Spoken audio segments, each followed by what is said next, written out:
যার যা আছে সেটা নিয়ে চলে আসুন, কারণ এই বন্যা দুর্গতদের এলাকার পাশে দাঁড়ান। তারা কত কষ্টে দুঃখে যন্ত্রণা আসছে, রাতে ঘুম আসে নাই, ফ্লিপ করেন, আমার কান্না আসছে। বাংলাদেশের প্রতিটা মানুষ তার জায়গা থেকে চেষ্টা করেছে, যার যেটা আছে সেটা নিয়ে টিএসসিতে প্রাণ কেন্দ্র এখানে সবাই দিতে আসছে। আমার যে ব্যবহার জন্য কিছু জামা কাপড় ছিল, টাকা, তো আমি সেই টাকা এবং ব্যবহার জিনিস দিতে এসে আমি শুধু এতটুকু বলতে চাই তাদের উদ্দেশ্যে, যে স্বপ্নকে সার্থক করতে হলে কিছু অর্জনকে কিছু বর্জন কিছু করতে হয়।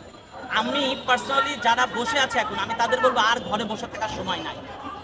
আর একটাই কথা, বর্তমান বাংলাদেশ স্বাধীন, এই স্বাধীন দেশে আমরা আর কেউ ঘরে থাকবো না।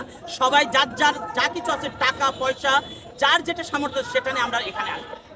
বর্তমান বন্যা পরিস্থিতি আসলে ভয়াবহ। আমার জন্ম 1987 সালে। আমার এই ছোট্ট বয়সে আমি দেখি নাই এত পানি, এত মানুষের হাহাকার, এত কষ্ট আর এত নিষ্পেষিত। সো যাদের স্বার্থ হাসিলের উদ্দেশ্যে এই পানি ছেড়ে, এবং আল্লাহ আমাদেরকে হেফাজত করুক, বাংলাদেশকে রক্ষা করুক, সবাইকে সাথে নিয়ে একটা নতুন বাংলাদেশ গড়তে চাই। একটা প্রশ্ন করেছেন, আমি এই প্রশ্নটাকে একটু আমি এভাবে করে বলি। কেউ যখন গায়ে হাত দিতে পারে না তখন ব্রেন দিয়ে মারে।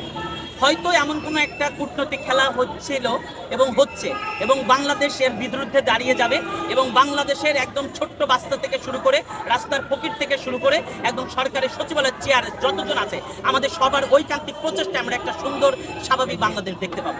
জায়গাটা আসলে কি বলবো, যে পাশাপাশি একটা দেশ, তাদের এই বিরুদ্ধাচারণ মনোভাবটা এখন থেকে আমাকে দুর্বার আন্দোলনের মাধ্যমে তাদেরকে আমরা প্রতিহত করবো, এই কথাটা বলতে চাই না, সম্প্রীতি বজায় রেখে অন্তত তাদের মানসিকতা চেঞ্জ হোক।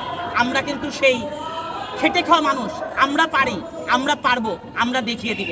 ওই বাঁধের পাশে আরেকটা বাঁধ আমরা তৈরি করব, বিদেশিদের রেমিটেন্সের দিয়ে, অথবা এখান থেকে প্রতিজনের কাছে এক থেকে একটা করে নিব আমরা ইনশাআল্লাহ। সংখ্যালঘু এই বিষয়টা আমি আসলে, আমি মুসলিম, আমি মানুষ, এটা আমার বড় কথা। একজন হিন্দু, বৌদ্ধ, খ্রিস্টান হতেই পারে। সংখ্যালঘু বিষয়টা নিয়ে আসলে কেউ যদি রাজনীতি করতে চায়, এখানে চরম একটা মানে কি বলবো, খুব একটা খারাপ বিষয়টা হবে। আমি মানুষ, এটা বড় কথা। আমি মানুষ বিপদে পড়ছে, একজন মানুষ কখনো পানি দিয়ে, অন্ন দিয়ে, বস্ত্র দিয়ে এগুলো দিয়ে আঘাত করতে পারে না। তো এটা যারা করছে তাদের বিরুদ্ধে আমাদের প্রতিরোধ।